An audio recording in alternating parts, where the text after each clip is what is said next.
Este hombre, Todd Kollek, es un violador y asesino serial. Sabemos que mató al menos a 7 personas. ¿Cómo fue eso para ti? Mecánico. Es lo mismo que lavar el auto o sacar la basura. Cuando liberan a Kayla Brown de un contenedor de transporte, el mundo se entera sobre su pasado asesino. Vamos a sacarte de aquí, ¿ok? Traía a Kayla y acá es donde la encadenaba. Mi nombre es María Oz. Soy realizadora y periodista de investigación. Me propongo conocer a Todd y a todos los relacionados en su caso. Fue la peor pesadilla. No sabía a quién acudir. ¿Qué clase de persona hace esto? Una persona enferma, malvada, muy malvada. Todos se preguntan si hay más víctimas ahí afuera. Él me dice que las hay. Así que empiezo un viaje perturbador que espero me lleve a descubrir la verdad. Esto me descompone. Tengo que salir de aquí.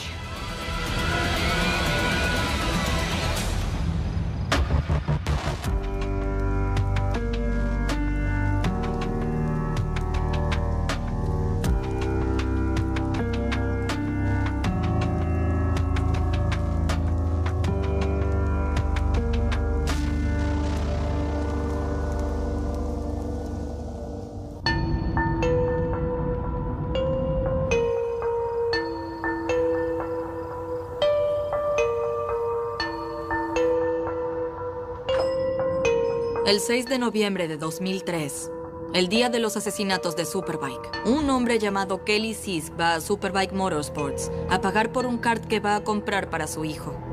Kelly dice que sale de la tienda cerca de las 3 de la tarde. Para las 3:13, todos los empleados de la tienda están muertos.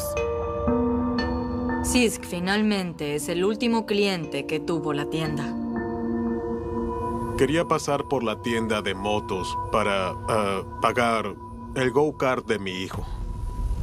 Vi que había un tipo con una moto y Scott estaba hablando con él y por las cosas que decía se notaba que era principiante. Sisk no sabe quién es el hombre. Noté algunas cosas sobre él. Aunque estábamos en otoño, todavía estaba cálido. Y él, bueno, tenía lo que pensé que era una chaqueta. Sabía que lo que tenía puesto no era para ese día. Yo tenía pantalones cortos y una camiseta. 1,80 m de altura y entre 30 y 40 años. Kelly sale de la tienda 1 hora más tarde.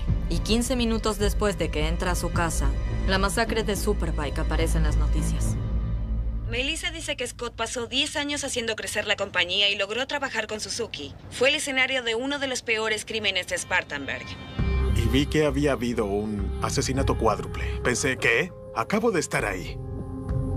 Fue impactante. Kelly ayuda a los investigadores que trabajan en la escena del crimen a hacer un bosquejo de la cara del hombre que había visto sentado sobre su motocicleta horas atrás. Pero Kelly dice que el bosquejo no se parece al hombre que vio. Notifica a los policías, pero el bosquejo se distribuye a la prensa de todos modos. Traté de ayudar lo máximo posible, pero no creo que el sheriff en ese momento haya hecho bien su trabajo. Me pidieron que descartara a algunas personas, pero ninguno de ellos eran clientes. Yo nunca vi a un cliente que viniera ese día, el día anterior o el día después. A Kelly Sisk nunca le muestran una fotografía de Todd Kollek, aunque Todd había comprado una moto ahí 7 meses atrás. En el expediente del caso que veo en la oficina del sheriff, hay registros que muestran que los investigadores tuvieron una lista inicial de clientes poco después de la masacre, pero solo incluyeron a los que compraron motos en los 90 días anteriores al hecho. Y según la documentación del expediente, solo se contactaron con los que compraron en el mes anterior a los asesinatos, que fue el 6 de noviembre de 2003. No investigaron a Todd, que había comprado su moto en abril. Cuando llegó el nuevo sheriff, su prioridad eran los casos sin resolver. El sheriff Chuck Wright es elegido en 2004. Ocupa el puesto del sheriff anterior, Bill Coffey. Mientras se acerca el 10º aniversario de Superbike, los investigadores de Wright se contactan con Kelly Sisk una vez más. Les dije, por supuesto que ayudaré, sobre todo cuando envío un detective. Y lo que les dije fue, el primer bosquejo no está bien, hay que hacerlo otra vez. Y al final lo volvieron a hacer y yo pensé, vaya, gracias. El nuevo bosquejo se crea en 2012. Tampoco logran identificar a Todd con el nuevo dibujo. Más de 4 años pasarán hasta que el mismo Todd confiese los crímenes. Cuando atraparon a Todd, dije, ese es él. Y me dijeron, te mostraremos una fotografía de él en esa época. Y dije, sé que pasaron 13 años y ya no lo recuerdo tan bien, pero creo que es él en un 90%. Dije, sí, se parece mucho al tipo que estaba ahí. Para el padre de la víctima, Brian Lucas, el hecho de que Todd Kohlhepp no haya sido identificado como posible sospechoso en el momento del asesinato de su hijo en 2003 agrava la tragedia.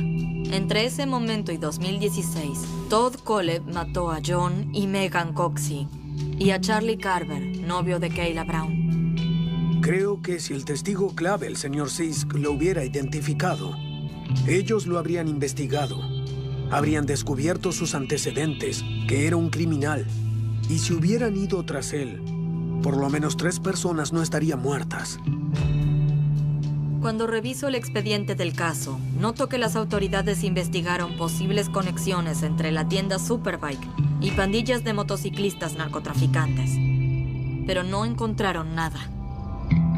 De pronto, la investigación da un giro inesperado. Un día me llamaron a la oficina del sheriff. Scotty tenía unos 6 meses. En mi corazón pensé, ¿saben quién lo hizo? Sí, ellos saben quién lo hizo. La conversación no fue como esperaba. Me dijeron, recibimos un llamado para que hiciéramos un examen de ADN con el pañal que dejaste acá y lo enviamos. Después le hacen una fuerte acusación a Melissa. Luego de eso recibimos los resultados y... Scott no es el padre de tu hijo. ¿Quién es el padre de tu hijo? Melissa dice que los investigadores parecían sugerirle que había tenido un amorío y había quedado embarazada de otro hombre. Ahora había un nuevo motivo para la masacre de Superbike. Creían que Melissa lo había hecho o alguien lo había hecho por ella. Yo era su principal sospechosa. Era la persona a la que seguían, fotografiaban y buscaban pruebas que me conectaran con el homicidio de mi propio esposo. Es una acusación impactante, pero aún hay más. La oficina del sheriff del condado de Spartanburg cree que tiene pruebas de sangre que muestran que el hijo de Melissa es hijo del gerente de la tienda Superbike, Brian Lucas. Me enfurecí y dije, voy a traer a Scotty aquí. Vamos a tomarle una muestra de saliva frente a mí. Voy a ver cómo la meten en ese sobre, voy a ver cómo lo cierran y voy a ver cómo lo envían. Y eso fue justo lo que hicimos. Una semana después, volvieron a llamarme al departamento del sheriff y ahora había 2 pruebas de ADN que mostraban que Scott Ponder no era el padre de mi hijo. Y yo dije, no, eso no es verdad. No pienso aceptar que me acusen de algo con lo que no tengo que ver.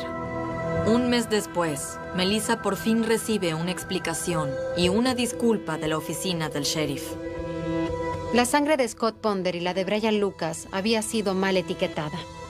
No saben si pasó en la escena del crimen, en la morgue, en el laboratorio. No saben quién fue el que se equivocó. Descartan a Melissa como sospechosa del asesinato de su esposo.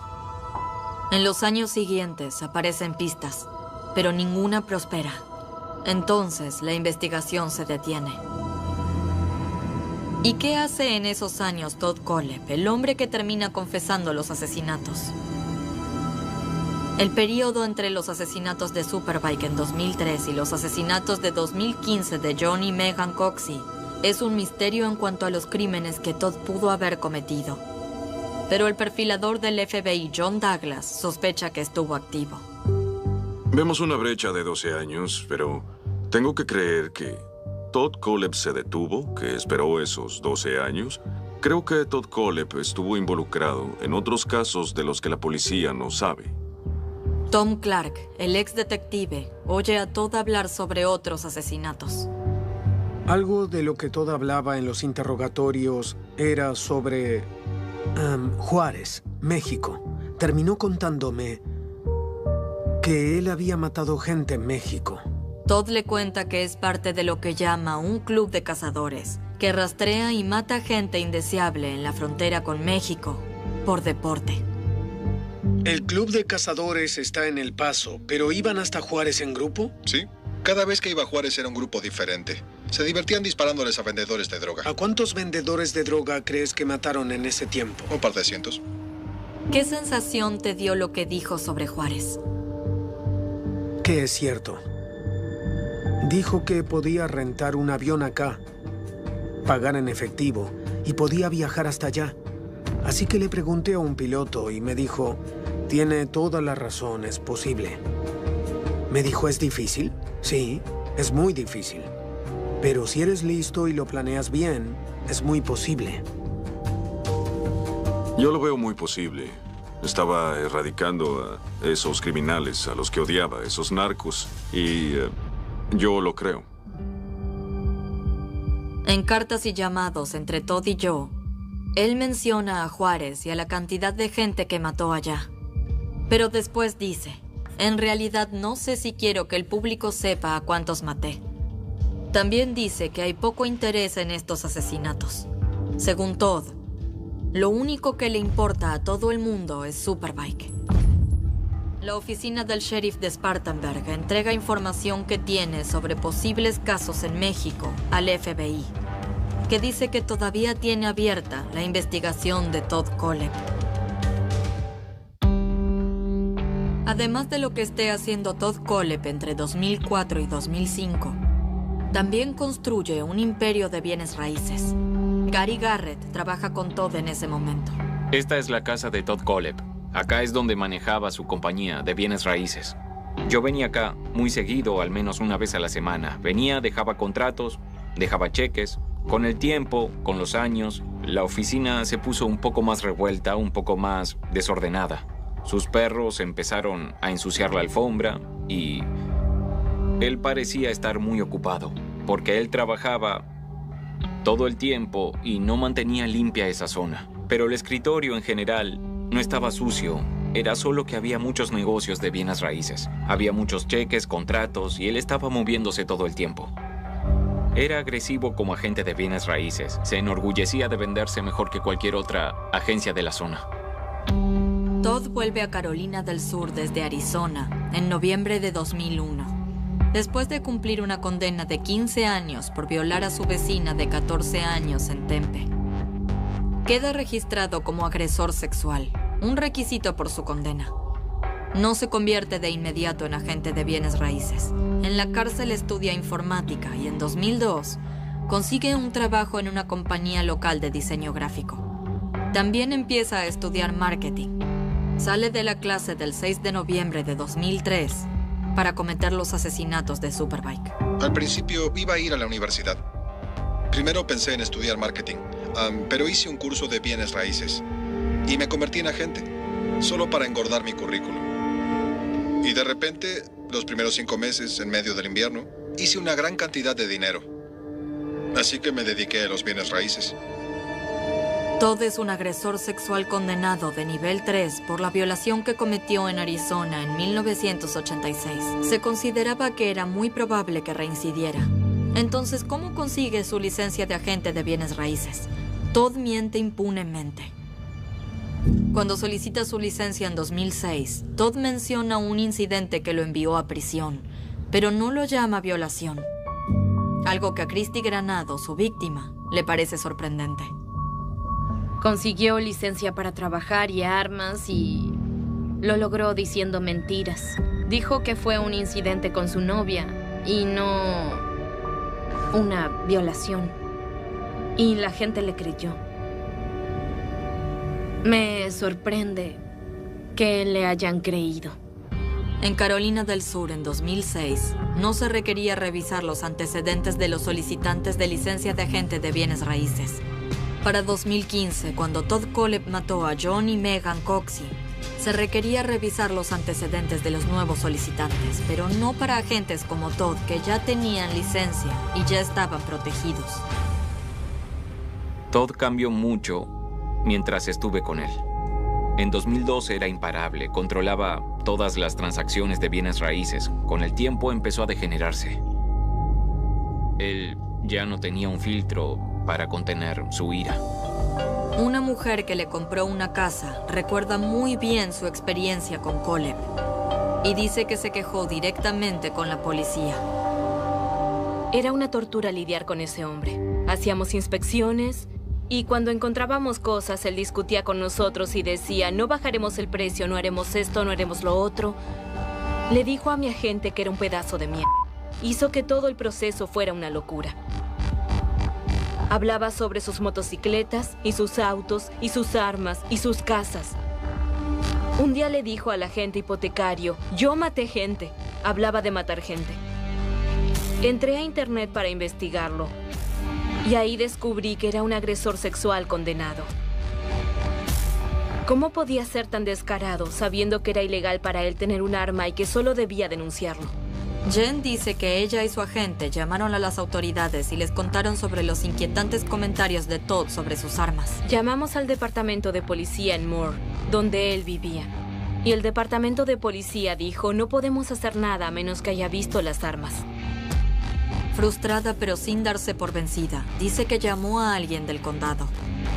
A principios de 2015, cuando no podíamos encontrar nada para que lo revisaran e investigaran, ahí fue que llamé a la policía de agresores sexuales en Spartanburg. Así que dije, les advierto ahora que este hombre está loco, tiene armas y puede hacer daño. Dije, algo malo va a pasar. Esa gente no habría muerto si me hubieran escuchado.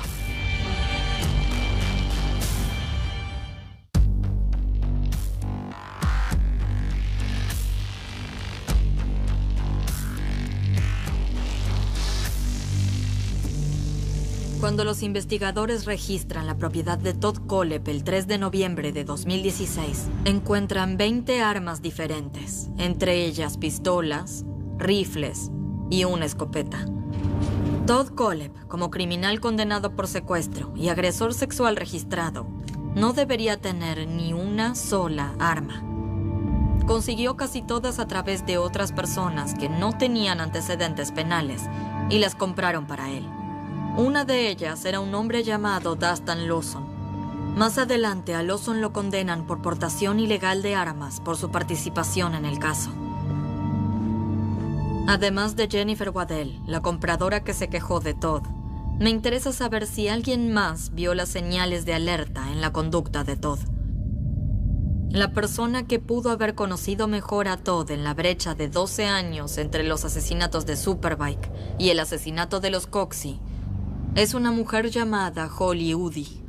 Todd me cuenta sobre Holly en una carta donde confiesa, amé a esa mujer por 10 años y la verdad es que sigo amándola y siempre lo haré.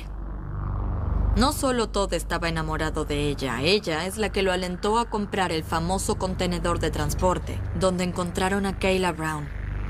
Ella se lo sugirió como una manera de depositar sus pertenencias, entre ellas comida y municiones, y hasta le prestó dinero para la compra. ¿Cuándo lo compró? Mayo de 2014. ¿Le diste dinero para que lo hiciera?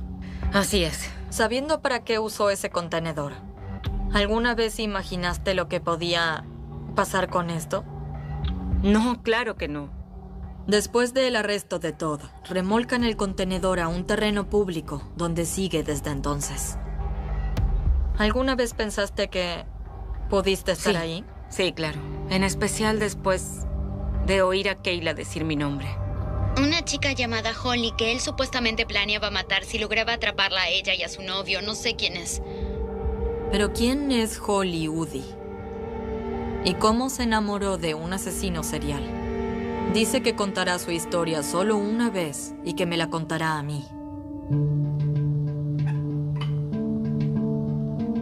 Conocí a Todd en el año 2002. 4 años después, se cruza con Todd y le pide que la visite en la florería donde trabaja. De la nada, él me besó. Fue algo inesperado. ¿Cuál fue tu reacción cuando te besó ese día? Sorpresa. En ese momento, mi esposo y yo no estábamos muy bien, pero yo no buscaba atención, pero cuando la tuve, admito que no la rechacé. Todd y Holly empiezan a verse inmediatamente después de eso. Yo diría que si Todd tenía un pasatiempo era hablar sobre armas. Tenía al menos 2 armas y 2 cuchillos en cada habitación de la casa, incluyendo la lavandería y los baños. Le pregunté cómo conseguía las armas, y él me dijo, las compro ilegalmente, pero no me dijo con quién. ¿Alguna vez pensaste que debías contárselo a alguien? Lo pensé. Era la única persona que sabía esto, así que si él se enteraba de que alguien había dicho algo, se iba a dar cuenta de que yo lo había delatado. ¿Tenías miedo? No tenía miedo, porque él no mostró señales de agresión hacia mí nunca. ¿Era por amor? ¿Era por sexo? ¿De qué se trataba esto? Es difícil decirlo porque si lo recuerdo, sé que no lo amaba.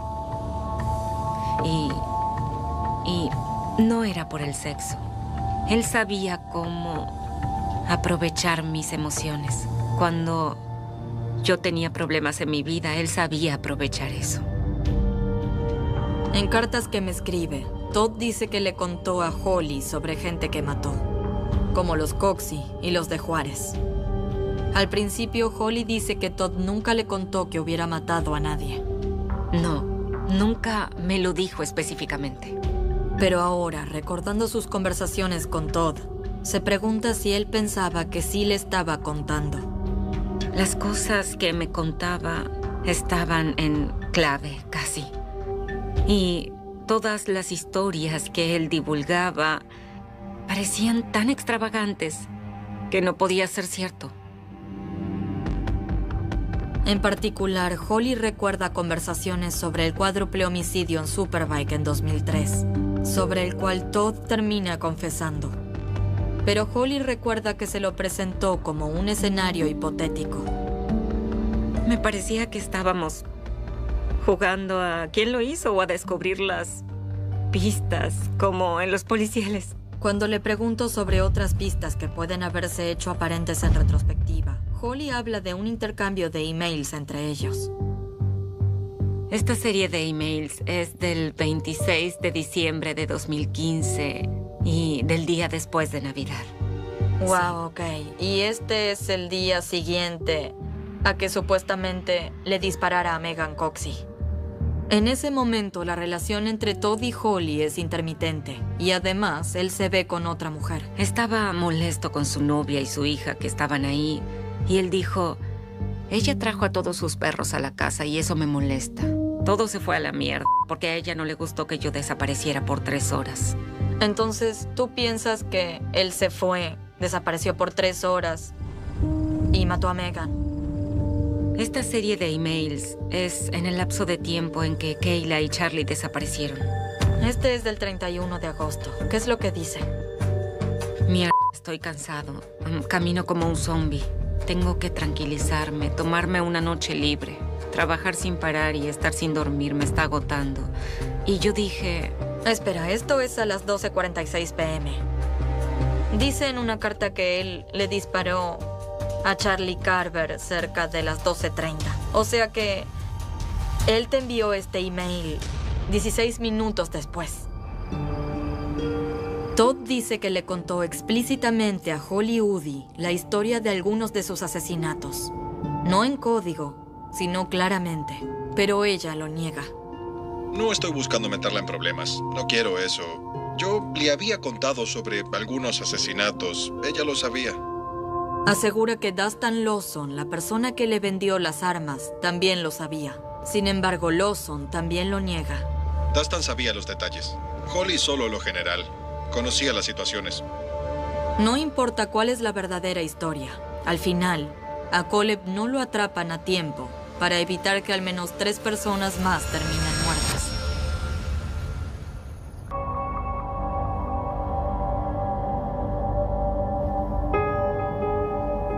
De todas las víctimas de Todd Caleb, John y Megan Coxey, la joven pareja asesinada en su propiedad en 2015, pero cuyos cuerpos se encontraron casi un año después, quizás sean las que el público menos conoce.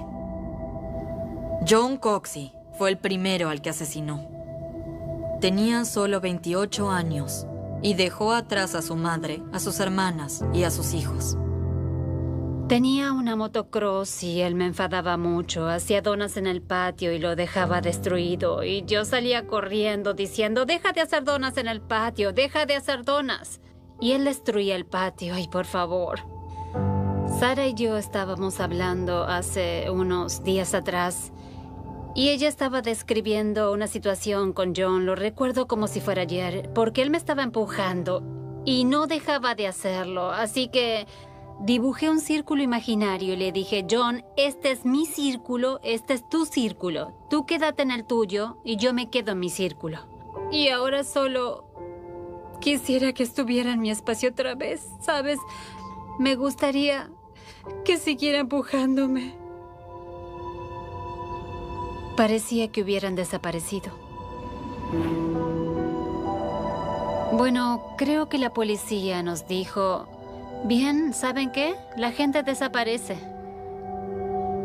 Recuerdo que me dijiste que dijeron que él tenía 28 años y podía desaparecer si lo deseaba. Y esa era la actitud. Y nosotros le dijimos, si hubieran querido desaparecer, ¿no habrían llevado equipaje? Dije, por favor, tengo que saber qué pasó, porque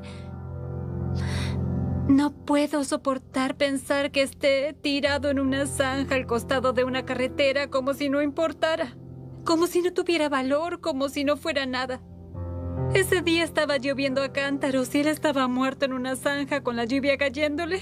Y mientras pensaba todo eso, tenía que trabajar todos los días. Tenía que ir a trabajar, tenía que hacer cosas, seguía con la escuela. No sé cómo hice para seguir viviendo. Cindy por fin recibe noticias sobre su hijo, pero recién el 9 de noviembre de 2016, casi 11 meses después de su desaparición y 6 días después del rescate de Kayla Brown. A la policía le lleva varios días identificar el cuerpo de John, el cual encuentran frente al contenedor de transporte en la propiedad de 38 hectáreas de Todd. Iba camino al trabajo y recibí una llamada. Lo primero que dije fue, ¿está vivo? Y ella dijo, bueno, nos gustaría ir a hablar con usted. Me mostraron una fotografía y dijeron, ¿reconoce estos tatuajes? Y yo dije, ¿está muerto? Ella dijo, son de John. Y yo dije, sí, está muerto. Ella dijo, lo encontramos.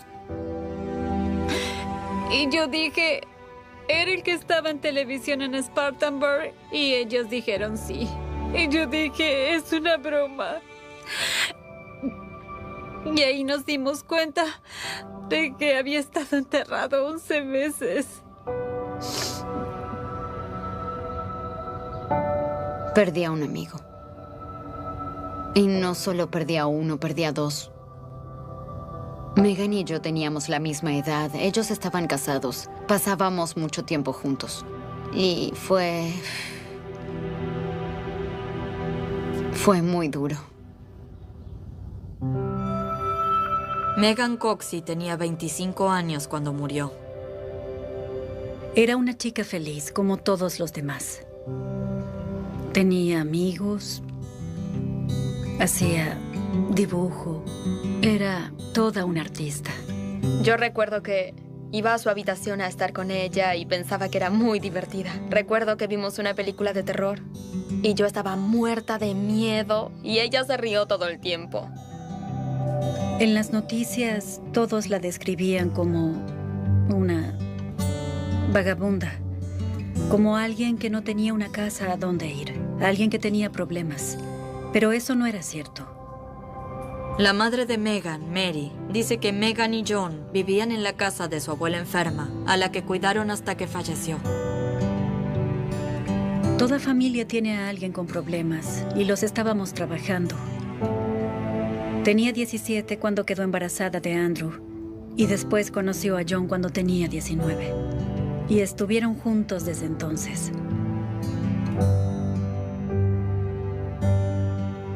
JJ nació en septiembre de 2015. Ellos querían abrir un local de tatuajes. Practicaban uno con el otro. Ella hacía los diseños. Querían armar una carpeta donde poner sus trabajos. Todo el tiempo pensaban en ideas para ganar dinero. Hasta que un día Todd Golub se le acercó y le dijo que trabajaba en bienes raíces y la contrataría para limpiar sus casas. Ella le dijo que John tampoco tenía trabajo y él dijo, no hay problema, puede hacer el mantenimiento que necesito. Mary dice que Megan fue arrestada por abandono infantil después de que su bebé dio positivo en heroína, 2 días antes de que ella y John debían hacer el trabajo para Todd. Ahora el niño vive con otros familiares. La encarcelaron, creo que un jueves por la noche. Sí, creo que sí. Y ella tenía que empezar su trabajo el sábado. Y me rogó que le pagara su fianza. Y ojalá no lo hubiera hecho, pero fui ese viernes por la mañana y pagué su fianza para que pudiera empezar su trabajo al día siguiente. Y ese fue un error con el que viviré toda mi vida.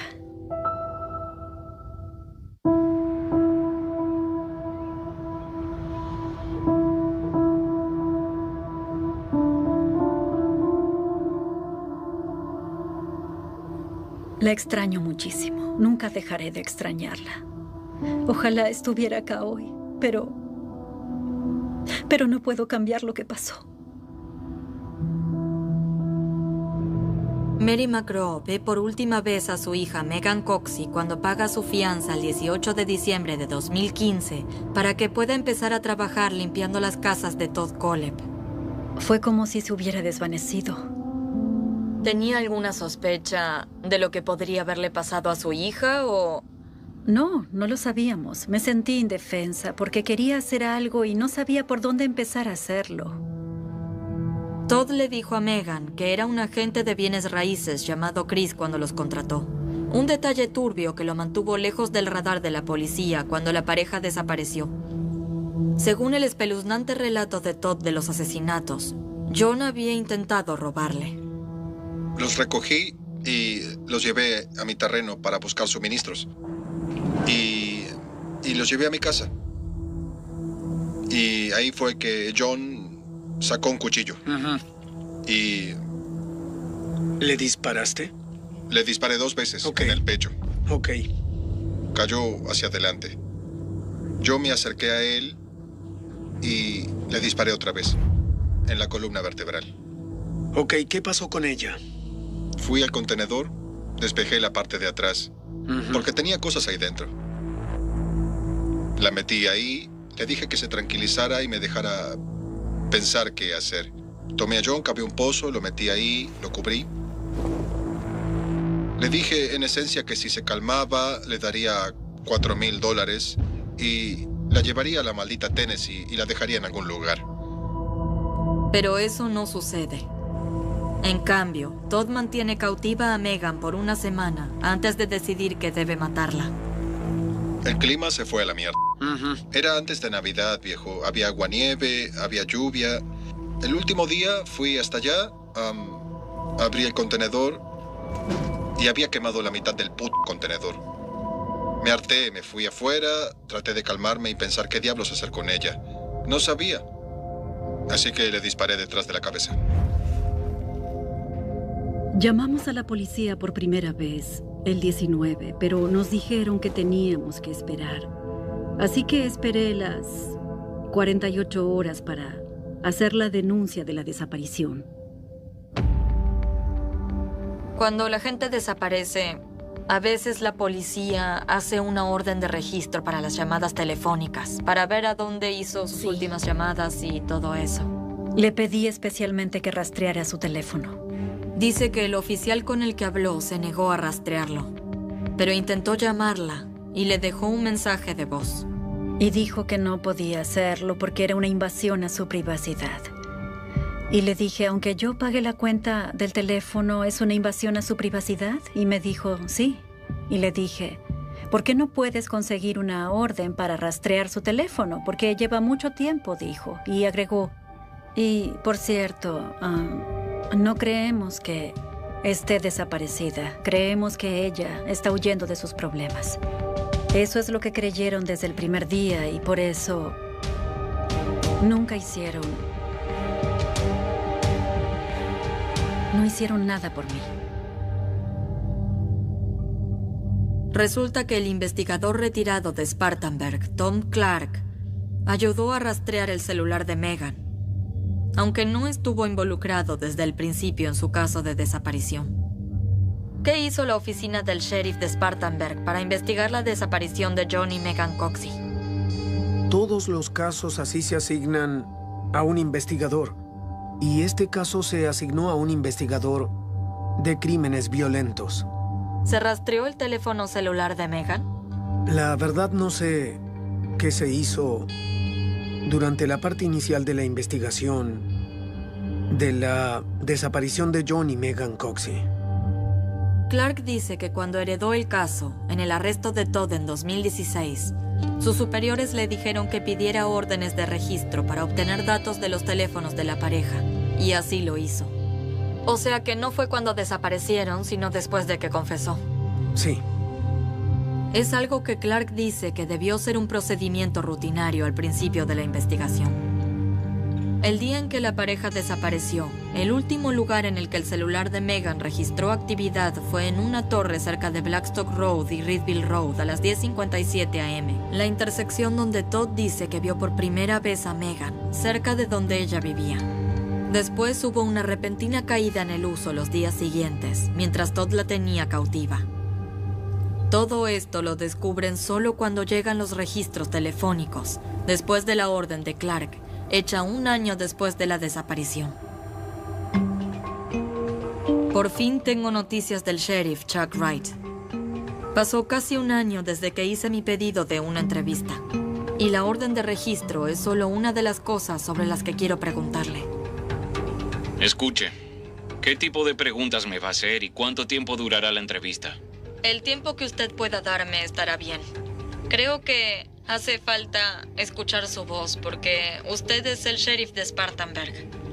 Y en cuanto a las preguntas que tengo pensado hacerle, muchas tendrán que ver con la trayectoria del caso.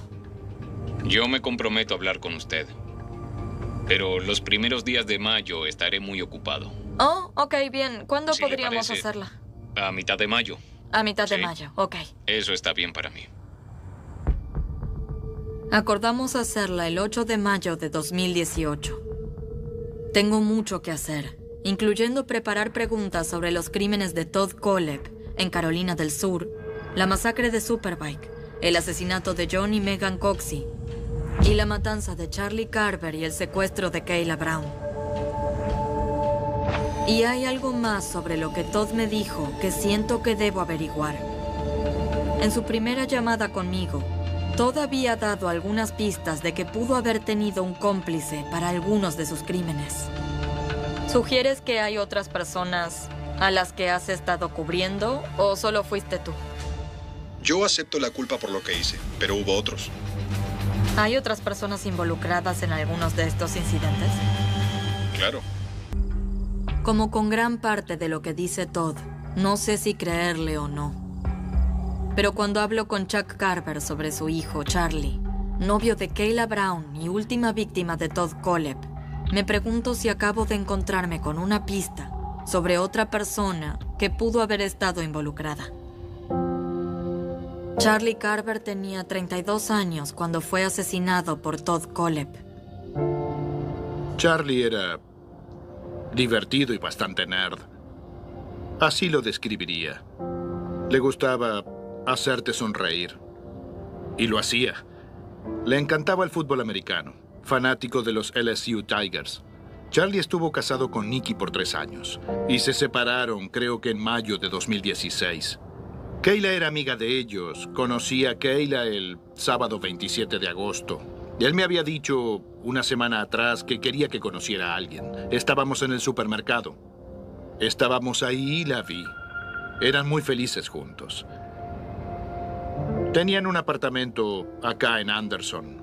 Él tenía que venir a mi casa el miércoles 31 de agosto, pero él nunca vino y no llamó. lo cual era extraño en él. El sábado por la mañana, Joanne, madre de Charlie, llamó y dijo, ¿hablaste con Charlie? Y le dije no. Antes de ir a casa de Charlie y Kayla, Chuck le pide a la administradora del apartamento que eche un vistazo adentro. No había nadie ahí. Había un perro pequeño que era de Kayla en el apartamento. El perro no tenía comida ni agua. Más tarde ese día, Joanne me llamó y me dijo, creo que hay que hacer la denuncia por la desaparición de Charlie. Como Charlie y Kayla viven en la ciudad de Anderson, el departamento de policía de Anderson investiga sus casos de desaparición.